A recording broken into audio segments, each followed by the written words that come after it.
Now, is John really dead? As some of you may know, I'm a religious man. I follow the religion of Spinoza, and I worship the architect of the universe, whose being you can see in the laws of physics and biology and so on. And I have some particular views that I might expand on here briefly. First of all, we are not the illusion of being, of a self that is unchanged through life. That is an illusion. You know, the Leo that you see here today is not the same Leo that existed 10 years ago.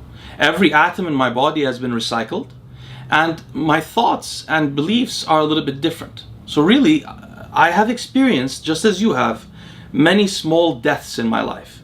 The more you develop in your life, or the more you change really, the more small deaths you experience, such that the young Leo, or whoever you are, the young you, is really no longer alive.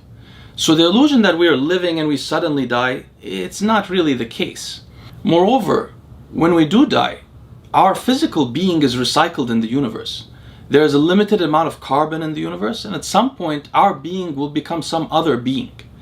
So this idea of us being a self that is distinct from others and dies suddenly, it's all really a little bit of an illusion. Second, men of gravitas and magnitude, like John Meadows, do not die. Their actions echo in the halls of eternity, infinitely. Not just in the content that they produce or the books they write or so on, but in the way that they influence others. The more somebody influences somebody else, the more that they live on after their death. And certainly John has influenced all of us, if not in education, then in terms of moral character and how one can conduct himself. And beyond that, John also has a family and offspring. And when a man has offspring, he lives on in those offspring that carry his genetic code as well as his teachings. So I would argue that John is not dead. And the way that we can keep John alive is by remembering the lessons we learned from him and remembering him. Moreover, those of us that can should do our best to support the legacy of John in terms of his children and his family. Not just now, but a decade from now. If you can't support them, please do. Anyway, I hope this discussion was informative for you guys. The main points are that John was very meticulous about his health. He was doing everything he could do to extend his life.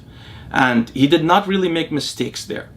Sometimes long time periods of damage to the body, which I've endured and many of us have endured because of our lifestyles in some way, whether knowingly or unknowingly, are difficult to reverse.